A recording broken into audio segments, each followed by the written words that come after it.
Hello and welcome to the BFI. I hope you're all having a wonderful LFF. I'm Rhianna Dhillon. I'm a film and TV critic, and I am delighted to be in conversation today with one of the most exciting filmmakers of our generation. You will absolutely get time to ask your questions. But before that, we'll be talking about her short films, her iconic story of her grandmother, and the series that she screened here at the LFF, Expats, exec produced and starring Nicole Kidman. And we'll hopefully pick up some filmmaking tips along the way. So please welcome Lulu Wang.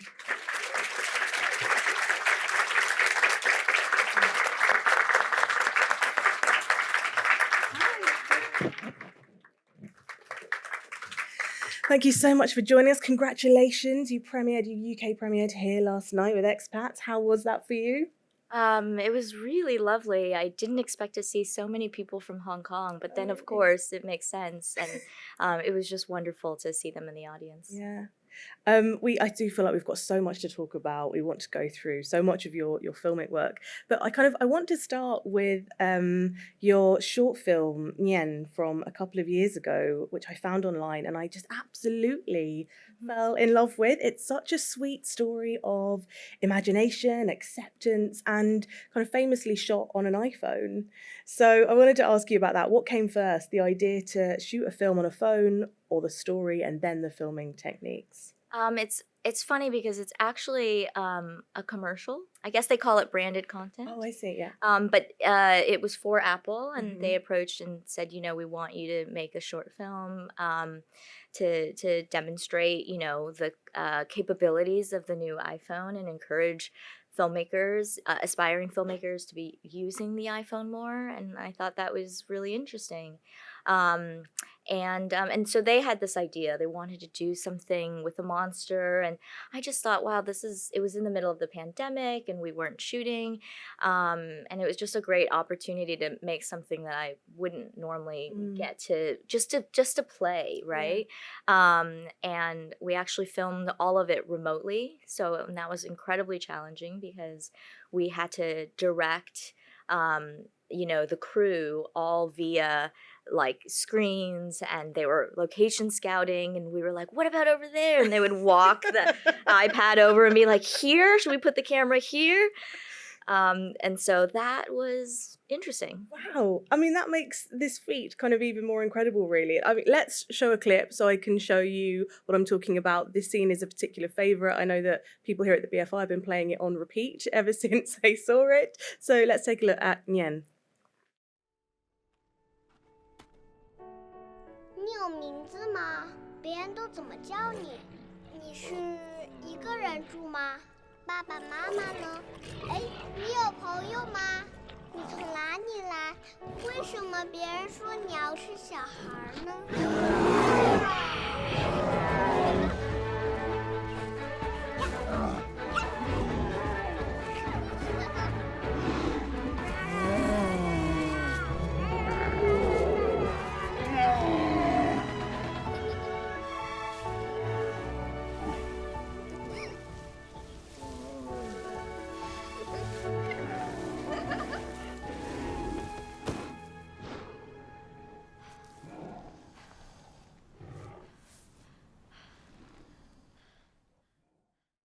It's so beautiful. I love that. But also just the technique. So, you talk about playing in this. So tell us about some of the more unique filming techniques that you used, like the spinning there, and how you managed to direct that, especially from afar. Yeah, I mean, I think so much of it was dictated by the fact that we were trying to show off the things that you can do with an iPhone, and I wanted to be really like honest about it, because sometimes when you're doing branded content and you're like, oh, I'm just like selling this product, but it was important to me to like be truthful about what are the real benefits of using an iPhone for young people who want to make a film, and even for people who are established, right? Sean Baker famously has shot on the iPhone a lot, and it's a great way to democratize the medium. And so obviously being able to attach it to things And so the rolling kind of came out of this idea of being able to, because we also did it behind the scenes of showing, the type of gear that we were using that you could make at home to just attach it and roll it. And so like I'd never done a film like that where sort of the process is actually dictating the storytelling. But I really enjoy limitations and kind of having these boundaries and trying to invent within these boundaries. So with those boundaries then, in the sort of early years of you filmmaking, the kind of the first things that you were doing, what were the limitations at the time? Like even before this, Yeah. you know? Like when you first started out and you were first exploring what it was to be a filmmaker? Well, when I first started in college, I made my first short film on Super 8. Like we didn't have as much access. Not everyone had an iPhone and all of this stuff. And so, I had to be in a school in order to rent a camera, in order to, obviously rent lights and everything else. But I loved the when my first film on Super 8, I'd never made a film. I didn't go to film school. I just took this like 101 elective class in college. My senior year, I was getting ready to graduate and go to law school. And I took this film 101,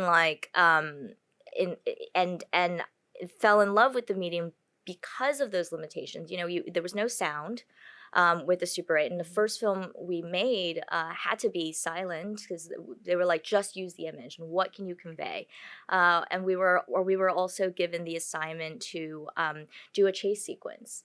And just play with that. What does a chase sequence look like? Of course, mine was a romance. It was like this woman, she was chasing this guy, and in the end, she just and you think something bad is happening, and then she runs up to him, kisses him. And you're trying to, I was in Boston at the time, and so you're just working with what you have. And it's what I love about independent filmmaking is I think that directing is all about choices. And so when you have limitation, it actually limits your choices, which is wonderful because when you're inundated with too many choices, as we all know, like if you have a menu of like 10, 20 sandwiches, you're like, oh my God, right? I mean, that's all directing is just constantly choosing sandwiches like for every moment. And if you have less, you're just like, all right, this is what we're doing. Yeah. I remember, I think it was it Bill Forsyth with Gregory's Girl, who there was like this famous like tilting camera scene. It's quite like iconic, but I think he just used like a piece of string and just gradually just lowered the camera down, and this became this beautiful iconic scene. So in terms of the filming techniques that you were like learning in those early years, was there anything like particularly unusual that you remember that was born out of these boundaries or limitations? So many. I mean, even making the farewell, like the opening sequence, I'm always reminded that that opening shot on that image only happened because we lost our location. And so, at the time when we had lost the location, a week before shooting, this is horrible, right? Yeah, that's terrifying. Completely panicked. And then we had to, rescout and relook for new ideas, and and with such limited time, we were like, it's just, what are we gonna do? And then we stumbled on this waiting room with this picture, and we were like, it's a lie, right? Like the whole movie is about lying, and so why don't we open on a beautiful landscape, which, as you pull out, you're in the hospital, and that's right, that's the lie. And so it just kind of clicked thematically, and it was way better. I don't even remember what we had before, but before it was more expositional. The location for where she was taking the phone call was just like a hospital hallway that was very cool. And so I love filmmaking because it constantly reminds you about that philosophy in life as well, right? That ancient Buddhist philosophy of like something bad happens and everyone's like, I'm so sorry, your horse got hurt. And he's like, well, we shall see. And then because of that, something else bad happened, and everyone's like, oh, your son injured his leg, and he's like, well, we shall see. And then because his son injured his leg, actually it's in the show. Actually, I just remembered. It's the priest tells the story, but then it's because the son's leg is injured, he can't be drafted. And so everyone's like, how lucky. And that whole idea is that we cannot judge in the moment. We have to see failings, or when you feel defeated or when something bad happens. We're so quick to judge, like, this is a bad thing. Yeah. And in filmmaking, everything is an opportunity. I find it really sort of interesting and also inspiring that you made your debut feature film, Posthumous, and then you went back to a scheme that you were involved with to make your short film Touch. So as with Nyen, you haven't like shunned making short films in favor of feature-length movies. So as a director, what's important for you? Why is that important for you to continue to make these short films? Is it all to come back to the idea of play? 100%. I mean, I think that you have to be humbled, or for me at least, I can't make something being any other way. I have to feel like I'm a student. I have to feel like I know nothing. Right. And I have to erase any expectations I might have for myself, that I feel from other people, in order to create from a place that is taking risks. And with Touch, the main reason I did that is because the first feature that I made, Posthumous, wasn't really in my voice. I made it with a financier, and was sort of developing something that the financier also really wanted. And I felt that after that, I felt like I just needed something where I could have total freedom to really figure out what I wanted to say, and take those risks, and not simply make something, because it was Posthumous was really like a tribute, an homage to old screwball comedies, romantic comedies, which I love. But at the same time, it was like, well, is that really my voice? Is it just screwball romantic comedies? Like, what are elements of that is my voice, and what are other parts of that are my own identity that I'm not really looking at in the storytelling, because maybe I'm assuming nobody wants to hear those stories, or nobody wants to finance those stories. So the benefit of a short film, which I made through Film Independence Project Involve, is that they are supporting with in-kind donations, and it's incredibly supportive system that is in a studio, and there is no expectation of box office, and so you get to play. Yeah. So can you tell us about the context of Touch before we see a clip, and kind of talk about why you chose such an unusual and often taboo subject matter? So Touch was I think they gave us a theme that every year when Project Involve, they have you make these short films, and they give you a theme, and our theme was Sophie's Choice. And so that was, again, limitations, right? That was the start of it. And I was thinking about Sophie's Choice, and my father is a translator interpreter. He's had this company for many years, and he's worked on many, many court cases that he comes home and tells us about. And this was a case that I always remembered.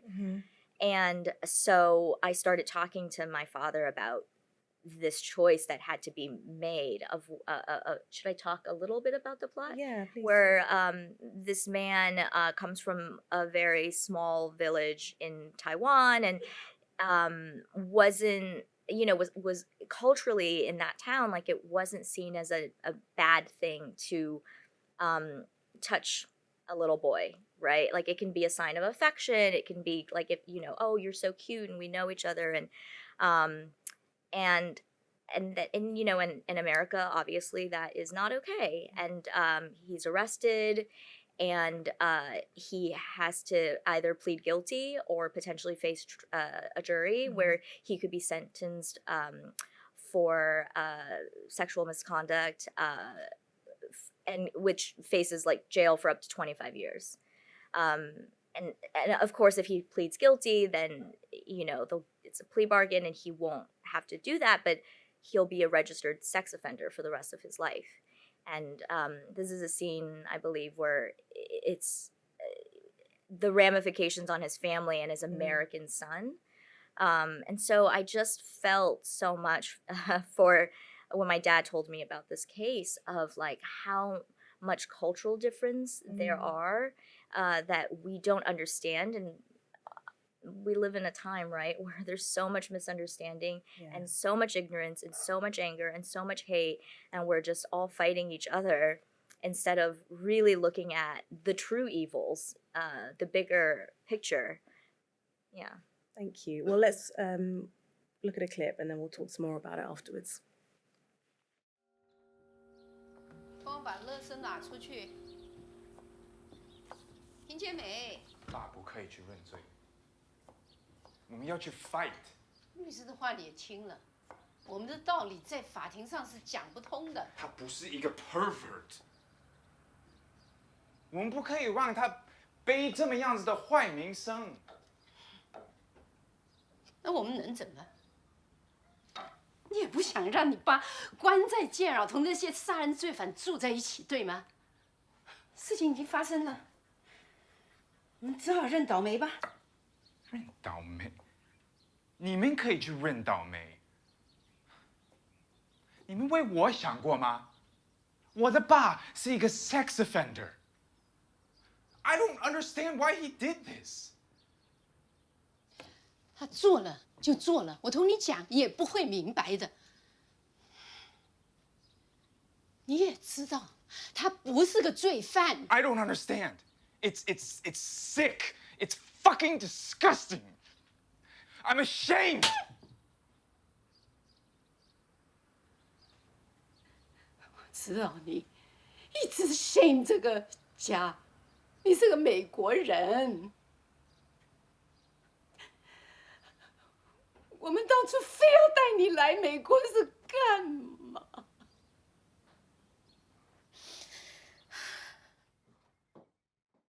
？It's such a powerful scene. It's incredible. It's a really tense film and it's really beautiful. And you don't see at the beginning. There is so much kind of love from this father to everybody, and everybody loves him. And so this idea of it being a misunderstanding, I find really interesting, and a cultural misunderstanding. I think specifically in your work, the idea of American immigrants kind of struggling to understand their own communities crops up. So why is that something that you like to revisit in different ways in your work? Well, you know, as an immigrant, I've always lived between different worlds, and I'm never fully in one. I'm always when I'm here, I'm looking over there. When I'm there, I'm looking here, and I'm always kind of on the outside. And that has its advantages and disadvantages. But I think as an artist, there's an observation, you know, observational quality to being in between, and I often find myself being the literal translator, you know, like I think many people who are first, second generation are often the person negotiating for their family within an American society or other society. And I'm always also the devil's advocate. I go over there and I go argue about this way, and then I go over here and I argue for the other side, and I'm just trying to get people to kind of have better understanding, and I guess oftentimes I'll fall short. And so I explore it in my work because I continue to want to do that. I want people to just see each other and that we're not all that different. Yeah, and I don't know. Honestly, these days I kind of feel like how much of a difference does it make? It only feels like it gets worse and worse. Particularly with the power of social media, which actually does the opposite. It takes away nuance. It takes away the ability to see all of the layers, and it's a fire. I'm really interested in your sort of process of finding stories and developing them. So, you know, this one, like you say, came from your father, and the farewell obviously comes from your own experiences. So when do you have that sort of gut feeling that you found a story that you can make a film of, that you want to make a film of? And who do you talk to about it? Who do you develop it with in those really early stages? Usually it starts with a question, you know? Usually it's like, this is really interesting. What would I do? And I tend to only want to make it into a film, or I see it as a film, when I don't have an answer. Oh, okay. You know, I find that like my parents are from we immigrated from China, and they went through the Cultural Revolution, and and they went through this whole history of a lot of propaganda. So I often feel like if I have a very clear answer and I'm making work to sort of push that answer, it feels wrong to me because I don't feel like that's my role, is to give the answer. It's more my role to raise questions for people, and I hope that it gets people thinking and talking to each other is my ultimate goal, coming out of it, that people are able to have their eyes a little bit more open as opposed to just simply going, wow, like now we got it, this is the answer, this is the thing, right? Yeah. And so who do you kind of bounce ideas off with? Is it kind of family? Is it friends? Is it specifically other filmmakers? Yeah, my producer, Danny Melia, is here. So we talk a lot, and usually she's the first to hear all my ideas, even if they're really bad. Usually they're really bad. I'm sure that's not true at all. I've been pitching a cruise ship story for a really long time, and there's no concept. It's just a cruise ship with people, my parents, maybe Nicole's on this ship. You know, I'm just like, it would be fun, right? Like people who from different walks of life that would never be together. I want to pitch Jane McDonald for this cruise ship. Yes. Throw all your pitches. Who should be on this cruise ship? And you can get a percentage when I sell this series. But, you know, so I that's where I start to brainstorm. And then I talk to a lot of friends, you know, and I don't even pitch it as a film necessarily. I often kind of talk about just in conversation, like, this is interesting, what would you do? And when people get a little heated, when there's like debate about it, then I kind of get invigorated. That kind of piques your interest. I feel like something that I've always loved about all of your films is how hungry they make me because snacks and eating and dinners are just so intrinsic to your storytelling. And, you know, that's how Nyen opens, and I'll never forget the family dinners in The Farewell. Your Expats episode that screened last night that we're going to be talking about finishes with a conversation about how to cook. So how deliberately do you center food in your stories, and why, apart from the fact that it's just a necessity, why is that so important to you?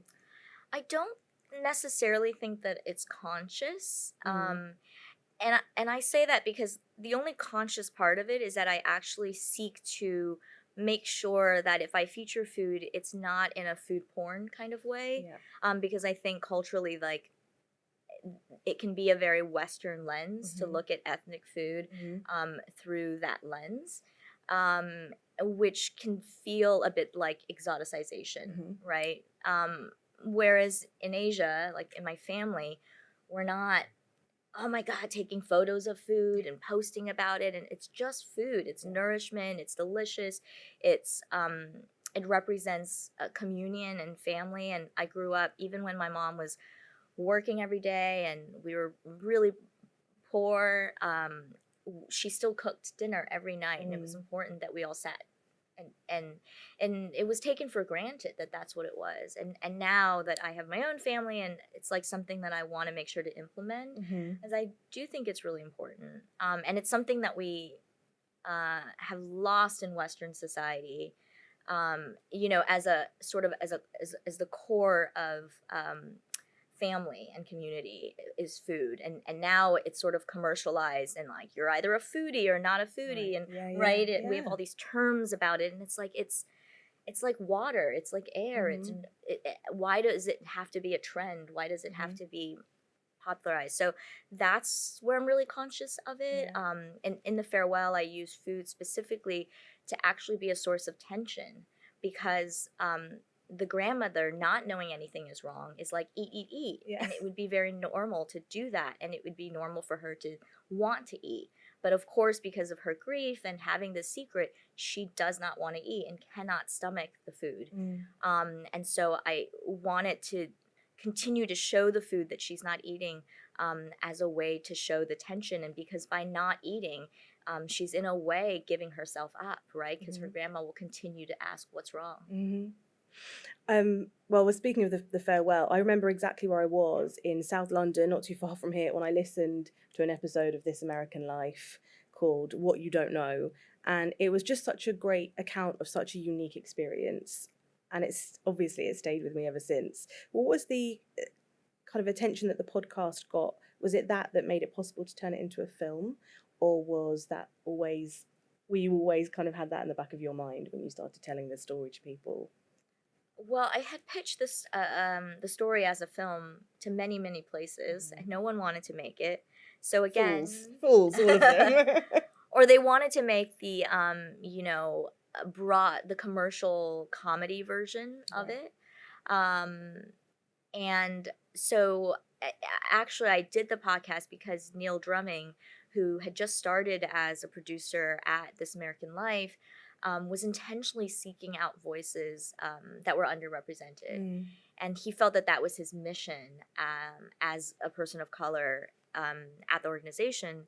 And so he saw Touch at a film festival in New York and came up to me afterwards and said, I really love that.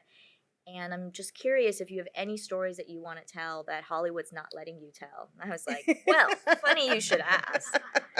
And if you're a producer, that's actually like a really great way to find stories. If you find someone underrepresented and ask them if they have a story that Hollywood doesn't want, I guarantee you they do. And so I kind of pitched this and I had written so much about it because I'd been trying to pitch it for years and just kind of sent it off in an email, and immediately they were like, we want to do this. And then it took like 2 months to put it all together, record it. And it was so immediate. And during that time, especially after I recorded the podcast, it was so fulfilling. I've never felt so seen and had never worked with people who were asking me questions instead of just telling me what things should be. Right. And I thought, okay, I'm clearly in the wrong business. I want to tell stories, but I don't think that I can be a filmmaker because there's no room for this kind of work. And so I had asked them if they, were hiring. And they said, well, we do have this internship that you could do and see if you enjoy it, and we could go from there. And so I was really seriously considering moving to New York and working in public radio. And then it aired, or it came out on NPR, and then within 48 hours had 1 million phone calls from producers wanting to make it into a film. Wow. So that was that.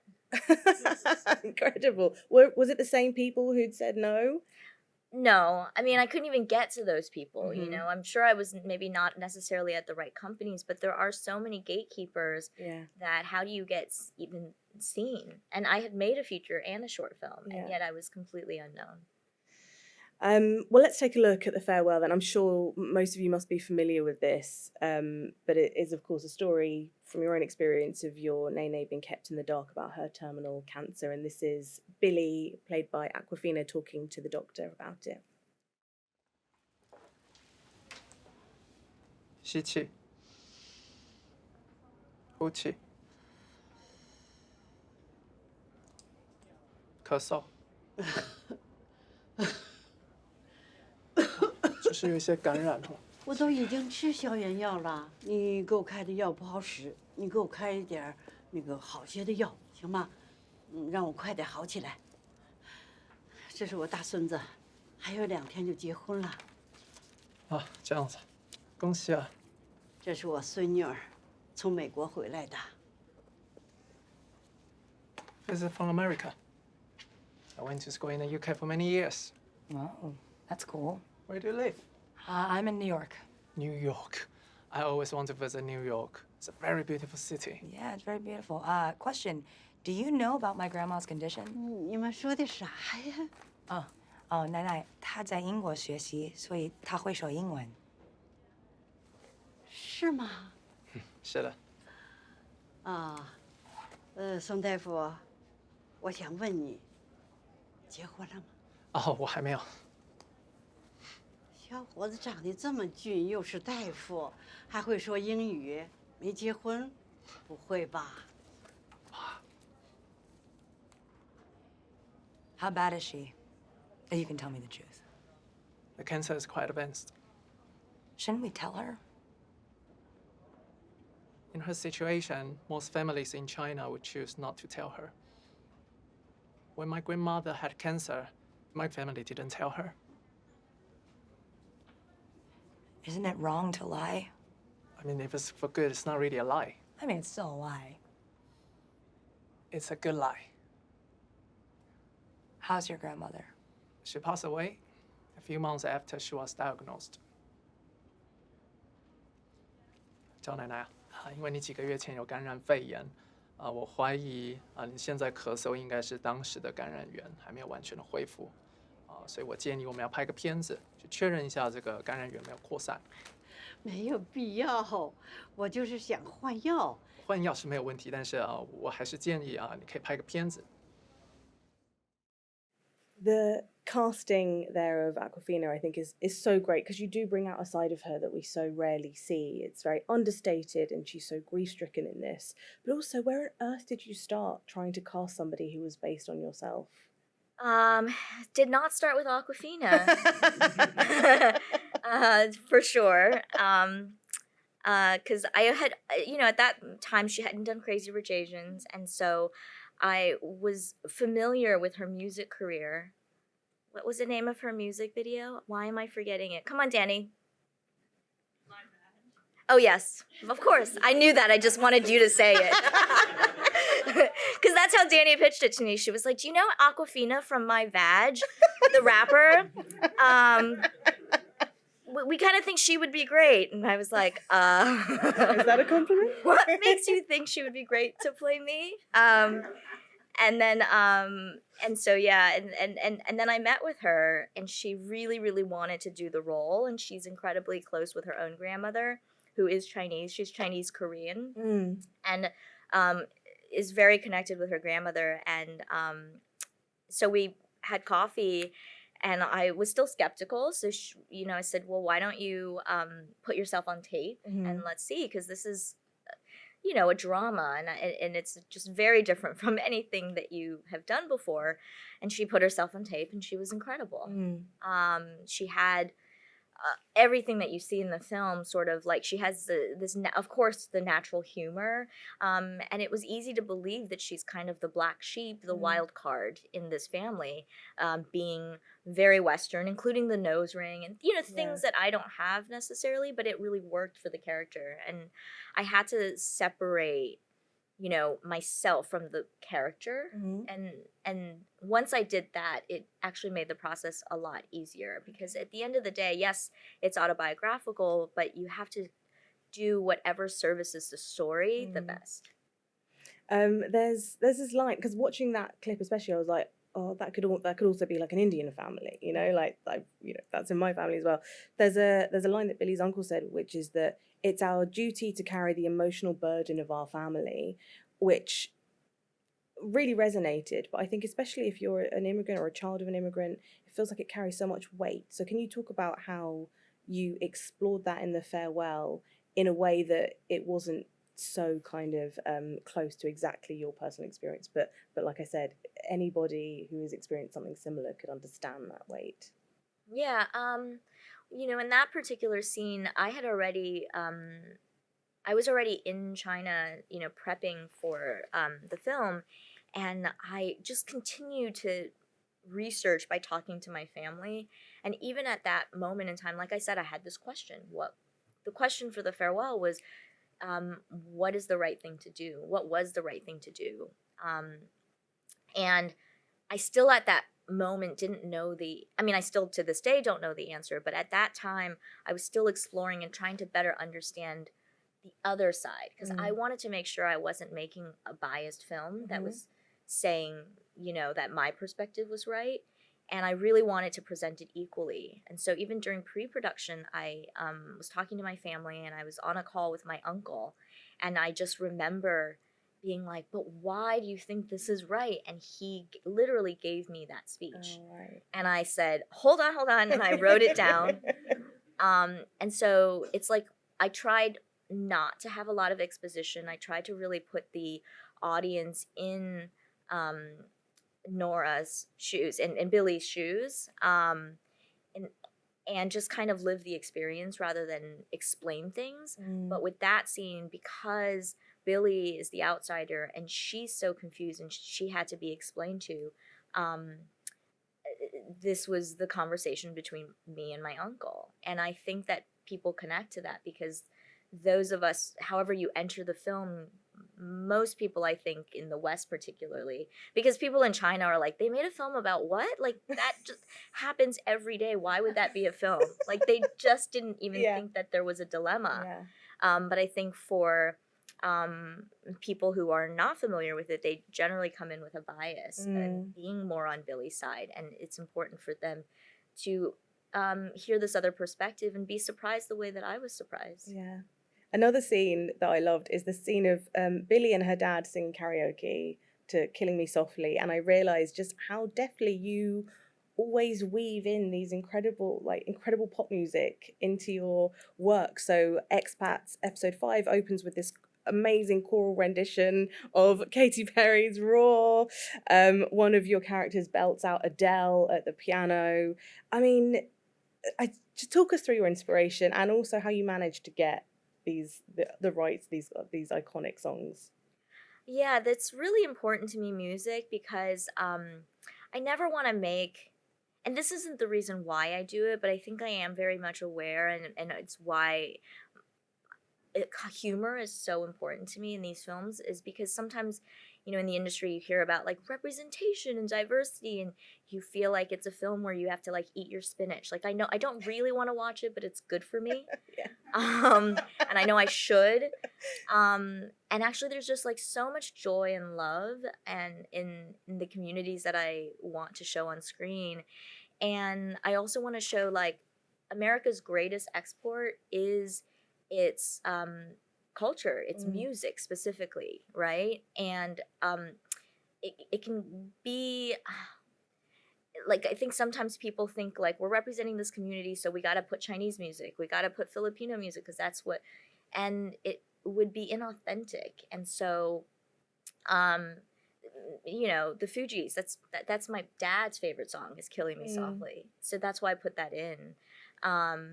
And in Expats, you know, I was talking to a lot of the domestic workers, and they all sing and they all dance and they just all really enjoy themselves on their days off, and incredibly talented. And I asked them, like, you know, what would you sing? And all they named were American pop songs, and you know, a few Filipino pop songs as well.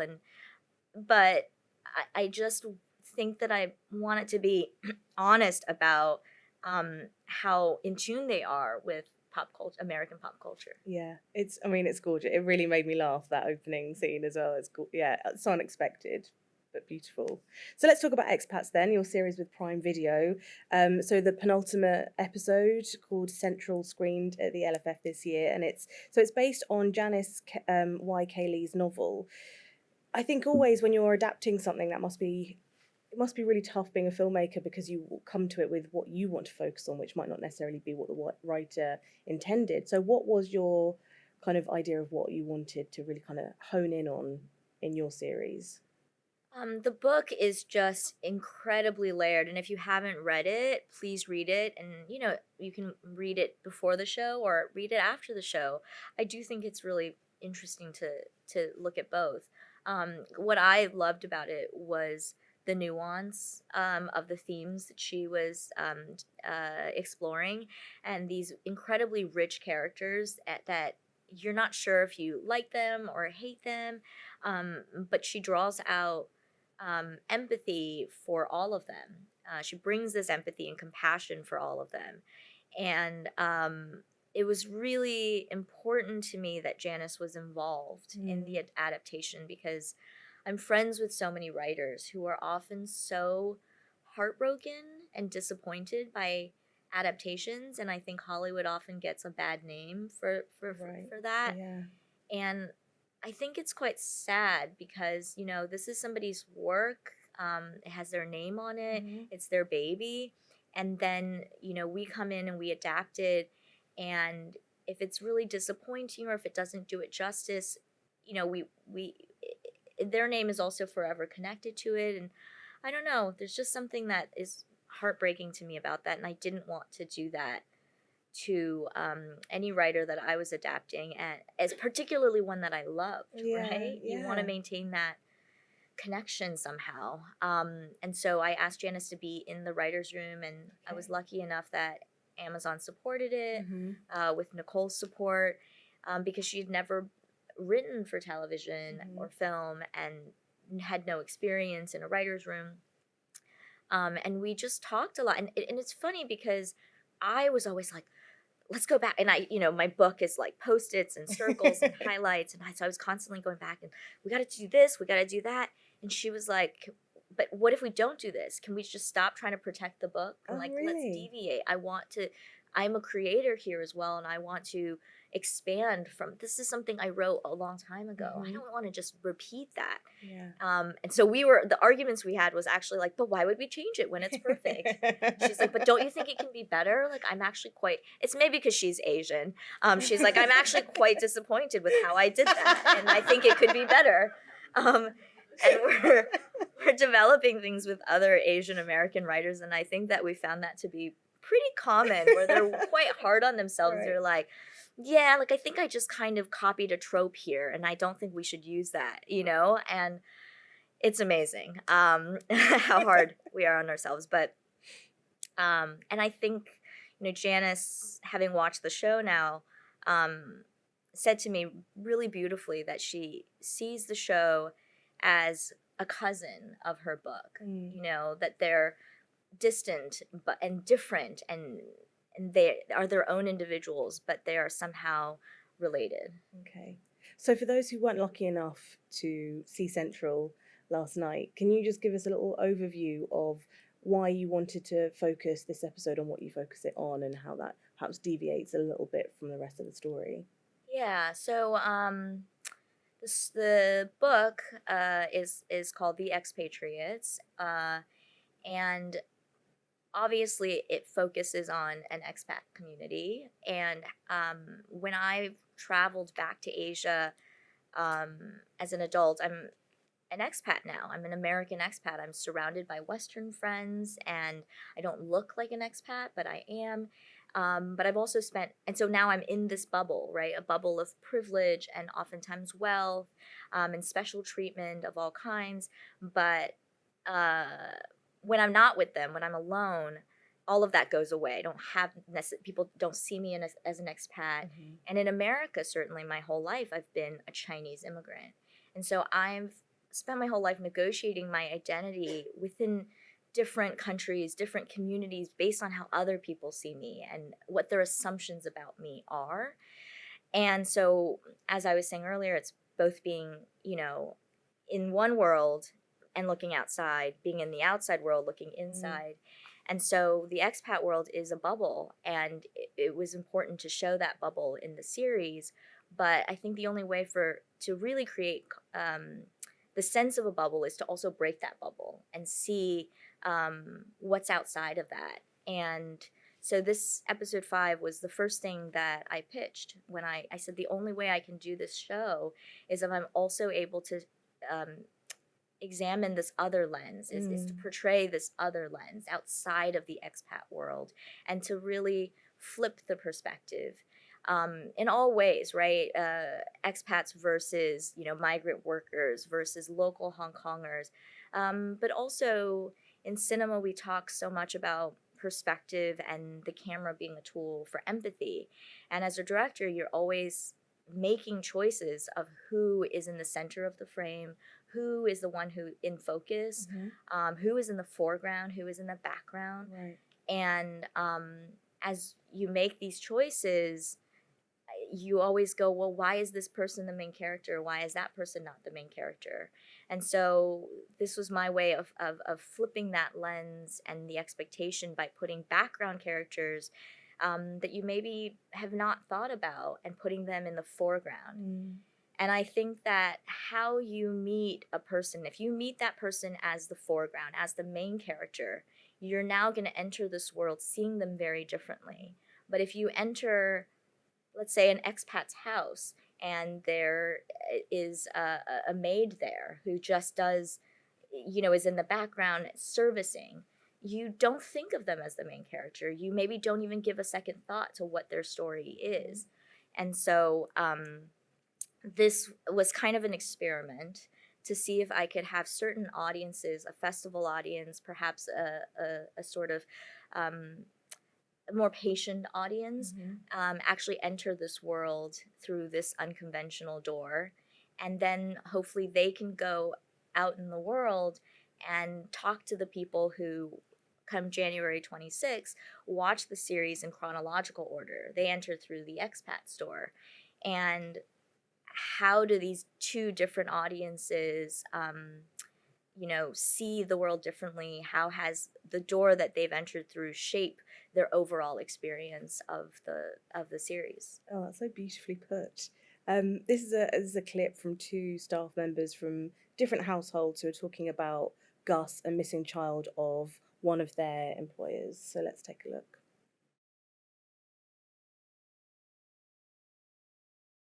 You have these, brilliantly well-known actors in this, Nicole Kidman, of course, and then you see a scene like this with people that we wouldn't know necessarily over here. And I know that you had a mixture of actors and non-actors in Expats. What did you find exciting about casting non-actors? Because it must be really fun and like fresh to kind of build up these scenes when they've never done something like this before. But I guess you also have the challenge of translation and interpreting. Yeah, I mean, I think the excitement comes from like the same way that I'm pitching my cruise ship show. I'm like, what if my parents and Nicole were both on a ship stuck for a month? What would happen? Like I literally think about these fun scenarios because my worlds are so different, and I've had all these different people, and I'm often like, if I had a dinner party and I could bring, my grandmother from China, but this person from this, I'm in such different worlds, and that's exciting to me, bringing people together and unifying them in one piece of work. And I'm also learning. It's incredibly humbling to explore a story that I have to ask myself, am I the person to tell this? I don't really know enough about the story, and really trying to not make assumptions, and working with researchers, working with consultants, working with actors, where I'm like, this is your world. I've written something, but please tell me if this is wrong, and tell me how you would say this, and that's the part of collaboration that I really like. Yeah.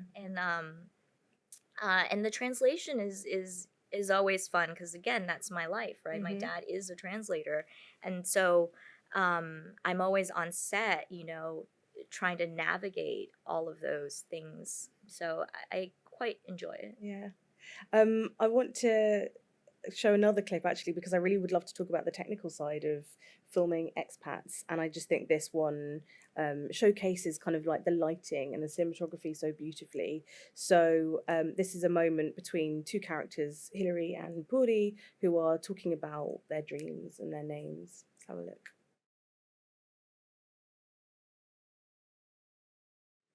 I mean, that conversation as a whole, if you haven't seen it yet, it's a magnificent moment, and it all comes kind of crumbling down afterwards. But I do feel like you do such I love the lighting in this. There's like this beautiful candlelit scene, because there's been a blackout with Nicole Kidman's character, and it suddenly it really narrows your focus, I think, and it makes it feel so incredibly intimate. So can you talk about some of the challenges when you're using like natural light, for example, in these like really small scenes?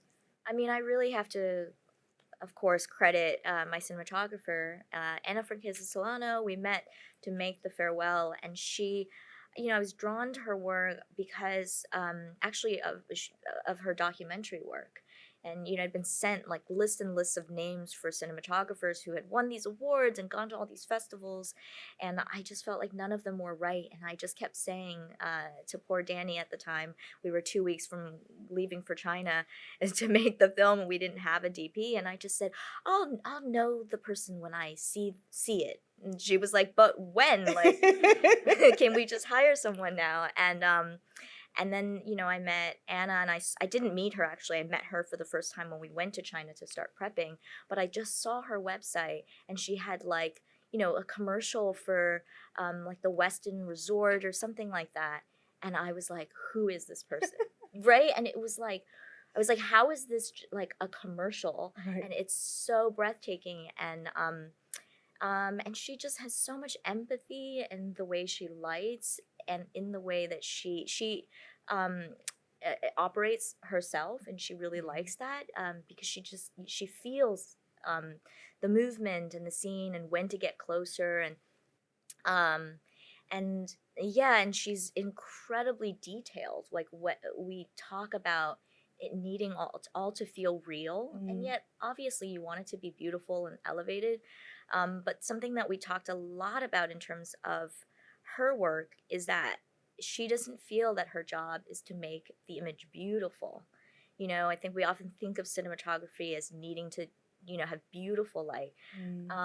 But it's like, how is it serving the story, you know, and what is the tone of the scene, and how is the framing creating a tableau, for example. And so on the farewell as well as on expats, we talked a lot about when we're using incandescent, you know, beautiful light versus harsher, you know, fluorescence.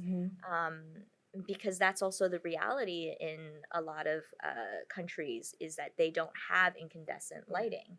But obviously in the expat world, right, where there's all of this Western romanticism that comes from, you know, this chiaroscuro like lighting tradition, whereas in Asia it's like flat fluorescent. Like, that is what they have because it's often what they can afford. And there's a practicality, right? Like my parents and my grandparents especially, it would be like more light is better because it shows that you're wealthy, like you can afford it. And Americans are like, let's just light some candles and it'll be romantic. And a Chinese person will be like, what's wrong? Are you guys broke? Like, why aren't the lights on? So, you know, and so that was something we were very conscious of. And so, yes, it's romantic, it's beautiful, but it also is showing the romanticism of Hillary, where she thinks that her she basically, you know, treats her helper like Cinderella, like you know, and it's not for the sake of this woman, right? But for her to feel good, like, oh, dreams are the same for everyone, and it's wonderful, and you can achieve them. But then, of course, we see that that is not the world that we live in and the system that we abide by when, you know, the lights come on, the sun comes out the next morning. I want to turn over to you now. So if you do have a question for Lulu, please put your hand up. We'll get a mic to you. Yeah, we've got somebody right at the front. Was there anybody else? I can line up the next one. Yeah, a lot in the middle. So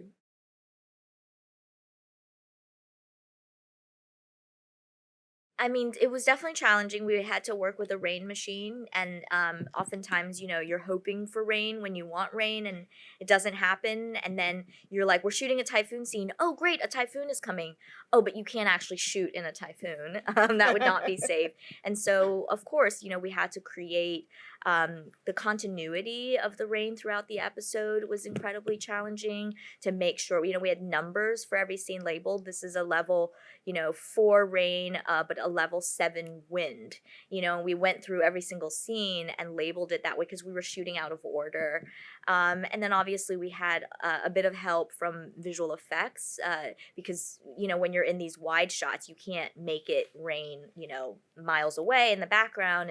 And so we could make it rain in the foreground and then add a lot of layers of rain in the background. So those are some of the challenges. And I think that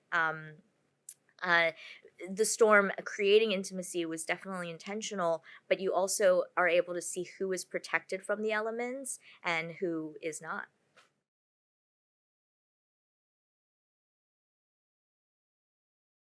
Great question. I think that if you're not scared, then you're not doing it right.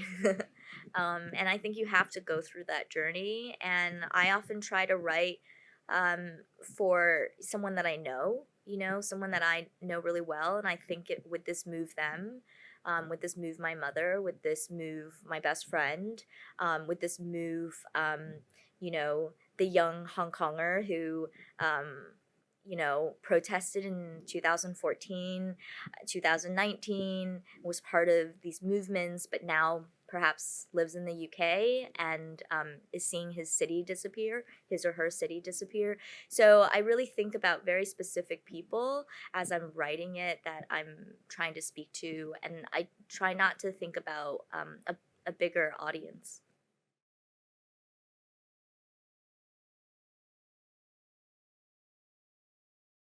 Yeah, I mean, I'm sure there's a lot of dynamics. I'm just in a place where I'm realizing so much as I'm getting older and thinking about the world, and my parents are getting older, how much as a world we need to shift from this sort of the tribal mentality to a more collective global mentality.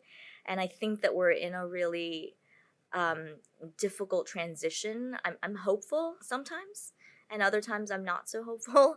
And I'm hoping it's growing pains and that we somehow get through, because I don't think we have a choice. I think that we're all melding more and more, and people are migrating, and there is more diaspora, and so yeah, so I think I just want to continue to tell stories that emphasize this need for collectivism and a global consciousness around, you know, us, like, you know, as a human race rather than nationalism, gender, like all of these individual identities. And then the second question about career, I mean, it's challenging. Like when I made The Farewell, no one was expecting anything, and I just sort of was like, well, it's my last shot at making something personal, and then I'll probably leave the industry, so I might as well just like give it my all and do something that makes me laugh. Like no one else will think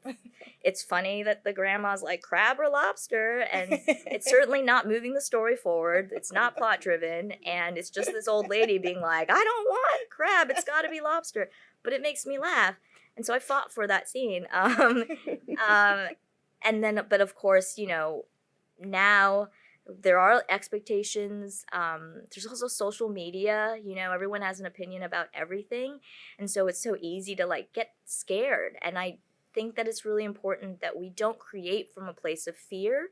We create from a place of curiosity. And that can be incredibly challenging. I feel for, you know, younger filmmakers today, because, you know, everyone has this, like, you're either right or you're wrong. And I don't think that you can really do important, nuanced work thinking in those kinds of binaries.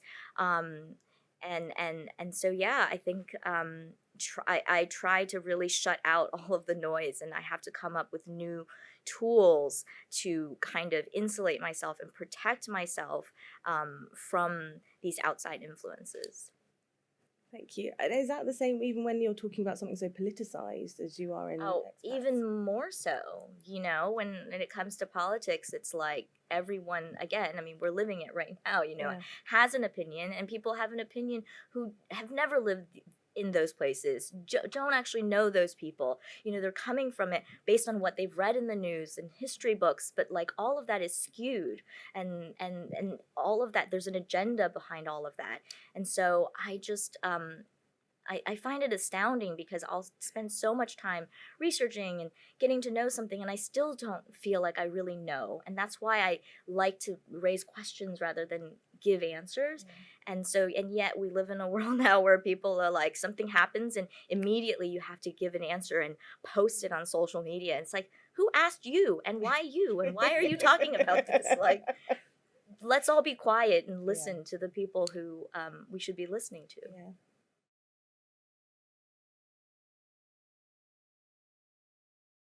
I think you absolutely can be, and having an awareness of your fear is incredibly important.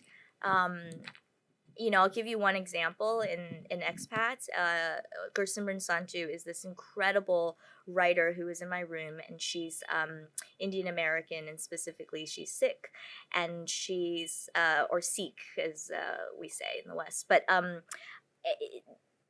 she's had a lot of her own experiences with her culture that she was quite traumatized by and wanted to explore in the show.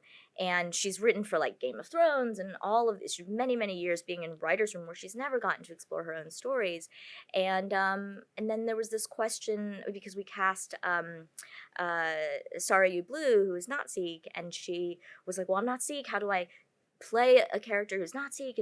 And also, like, is it bad that we show this about this culture, and I don't want to be the canceled for saying this thing about this culture that. And we just had many, many discussions about it. It's like, whose right is it to represent the story and tell the story? And ultimately, I felt that it was Gursimran as a Sikh woman that I had to just allow her to tell her story, even if it would make other people in the community unhappy. And so, yeah, we make those choices, and I think you have to lean into the fear and really find a way to channel that through your work. Thank you so much. I'm really sorry. I'm afraid that's all we've got time for right now.